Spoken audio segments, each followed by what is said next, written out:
What's up, everybody? We're Dpci Youth. I got my co-hosts with me, Angel and Jose, and our special guest today is Joshua Evans. Bro, why don't you go ahead and tell them who you are, you know? Who are you?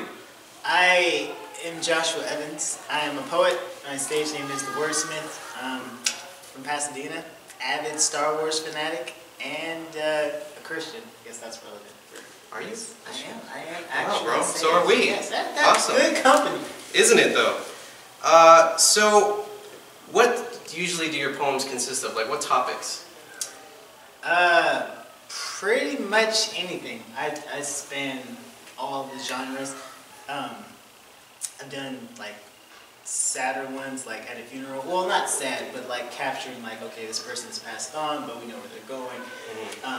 I've done upbeat stuff for birthday parties, but generally I just try to capture the reality of what people go through, but put a reasonably hopeful end on it. So it's not super depressing, but it's not just like everything's bad, now it's good. But have like a transition that deals with real emotions. So what inspires you? What inspired? I am a geek. So superheroes, Star Wars, that's been me since I was like a kid. And my mom was very instrumental in raising my siblings and I, with a God awareness. And so for me, those have always been intertwined, just superheroes and Jesus and spirituality and morality. So when I had started like writing poetry, just naturally, it just inspired the world. What kind of events have you done? Because I know that you've done a bunch. Right.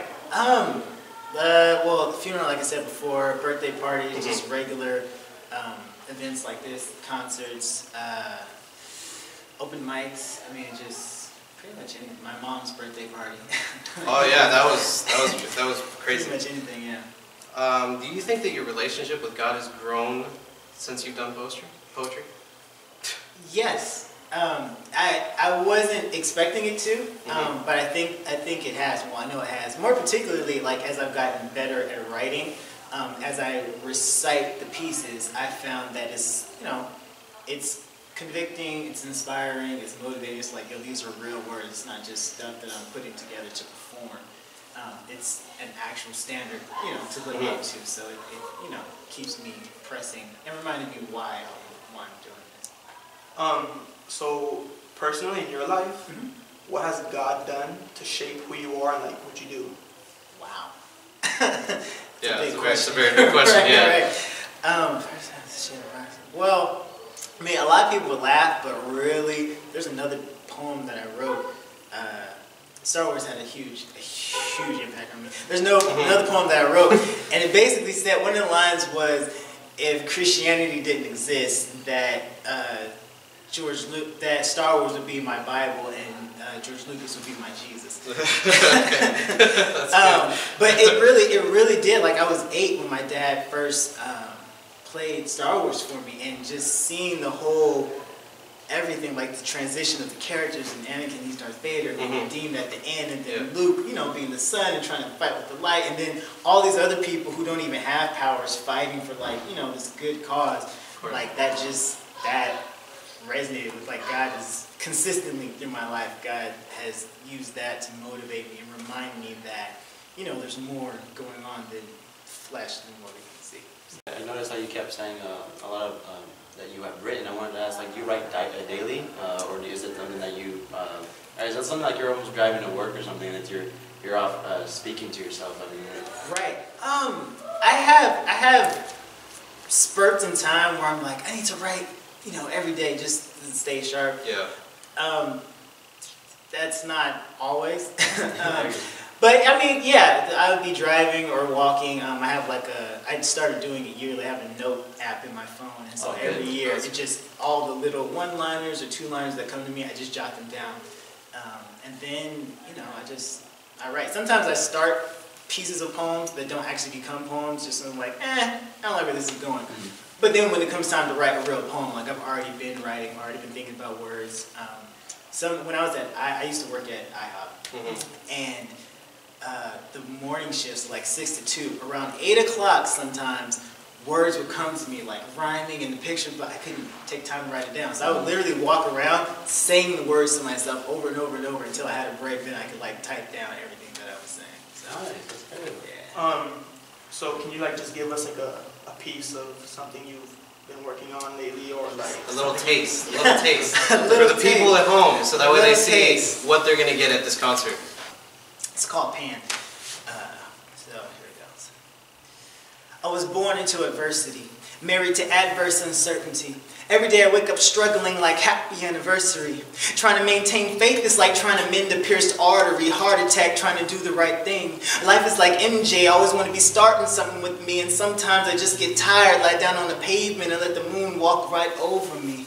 It's depressing, feeling boxed in by toxins. Trying to jailbreak out of this generational curse, but I feel locked in. Untapped potential like a grenade with a locked pin. The crop's in reverse. I'm not growing out of the dirt, I'm dropping beneath the earth. Planting prayers in the planet's fabric like Jesus. If you won't stitch me back together immediately, at least reveal to me how to win when I'm fighting from victory. But I'm impatient. I get so sick and tired of waiting. It's like the ambulance had to come flaming in on the burning plane, trailing the flailing limbs of the wailing kids, women, babies, and men. I'm like Princess Peach. Even if the game is beaten, I'm gonna need saving again. I've gotten so used to struggle that I've trained myself to ask for help even while my white flag is waving in the wind. Giving up and requesting assistance at the same time. It's just, Wow. Wow. Okay, bro. yeah, So that's the piece. on that, how long does it like usually take you to memorize that? I can memorize most pieces in like 5 minutes. Oh, really? Oh, wow. So your pieces usually run how long? 3 to 4 minutes. And how long does it take to memorize that whole? Like the whole poem? Yeah. Yeah, it's like 3 to 5 minutes. Really? Yeah, I can memorize it in like 5 minutes, and then enough to like do it, and then usually the next day, because I have like a whole system. Something like if I'm really trying to get it like quick, like perform the next day, I'll go through it, memorize it in like 5 minutes, whatever. Then I'll do with like classical music or something playing. Then I'll run through it in silence, and then I'll run through it with like something random, like a movie on, just so I can get used to going to saying it, even if there's chaos in my head. Then I'll take a break, and then come back in like 6 hours and do it. Then I'll do it before I go to bed. That's if I have to do it the very next day. But yeah, the average memorization time is about 5 minutes. Now, listening to what your piece was, I wanted to ask, because you mentioned about the gig thing, what would be like your top 3, like either would be not non-reality, but something that you look up to, like I think you said superheroes that you said you yeah. Star Wars. Yeah. What would be like your top 3, like those are people you look up to? Fictional or like real life? You know what? Go ahead and do both, fictional and Okay, top 3. Well, Star Wars. For the fictional, it would be Star Wars. Let me see. The Matrix. Okay. Okay. Yeah, Alright. I definitely tend to go back to that one just for obvious reasons. Mhm. Star Wars, The Matrix, and probably DC superheroes, which was like girl watching the Batman, Yes, Superman, and it's Avengers amazing. and all that, yeah. As far as real life, Will Smith. I like a lot of what he says, just like no plan B and stuff like that. Yeah. Will Smith. Who else is very inspirational? What's his name? He's dead. C.S. Lewis. Okay. He's very, very inspiring to me. Just he had an amazing grasp on life. Yeah.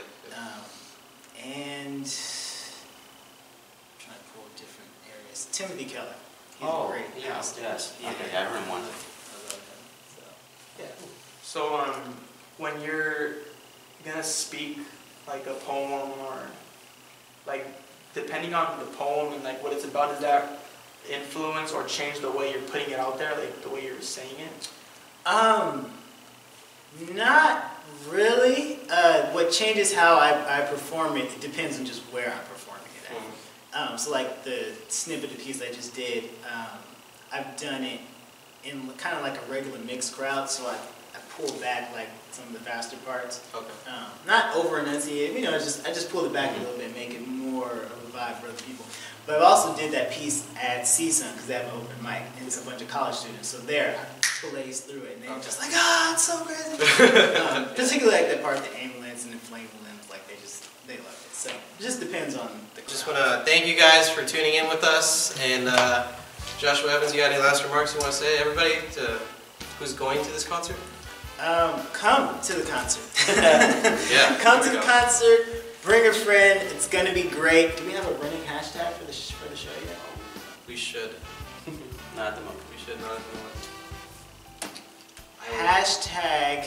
We're gonna make this up right now. Okay. Hashtag, All right. what's Hashtag DCPI Youth. Hashtag DCPI Youth. DCPI Youth. I don't know how to sign youth. DCPI Youth. Hashtag DCPI Youth. Yeah, come, bring a friend. It's gonna be great. Since I snippeted, which is not a word, that piece. I'll probably do that piece. And I have another friend who's a poet. He's also gonna do some stuff. So yeah, it's gonna be great. Come on out. I don't know if this is gonna be edited out, but it'll force me with you. All right. They'll stand there. All right, thank you guys for joining us, and see you at the concert.